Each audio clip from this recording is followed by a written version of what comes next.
కరీంనగర్లో హైటెన్షన్ వాతావరణం ఏర్పడింది.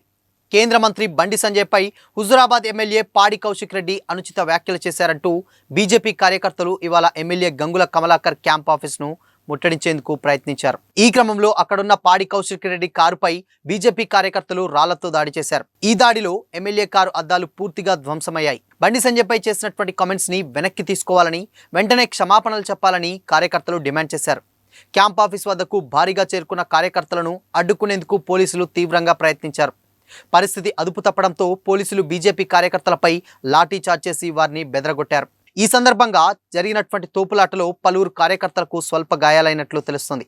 కరీంనగర్లో హుజురాబాద్ బీఆర్ఎస్ ఎమ్మెల్యే పాడి కౌశిక్ రెడ్డి ప్రెస్ మీట్ నిర్వహించి కేంద్ర మంత్రి బండి సంజయ్పై తీవ్ర విమర్శలు చేశారు. తంబాకులో డ్రగ్స్ కలిపి తినడం వల్లే బండి సంజయ్కు బట్టతలొచ్చిందని విమర్శించారు. నోటికొచ్చినట్లు మాట్లాడడం తమకు చేతనవుతుందని, బండి సంజయ్ కూడా నోరు అదుపులో పెట్టుకోవాలని మాట్లాడాలని హెచ్చరించారు.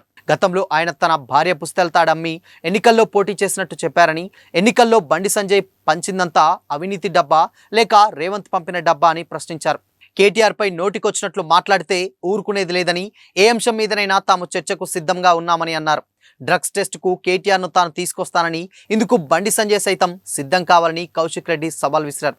సో మొత్తంగా అటు బీజేపీ కార్యకర్తల దాడితోటి అక్కడ పరిస్థితి ఉద్రిక్తంగా మారింది.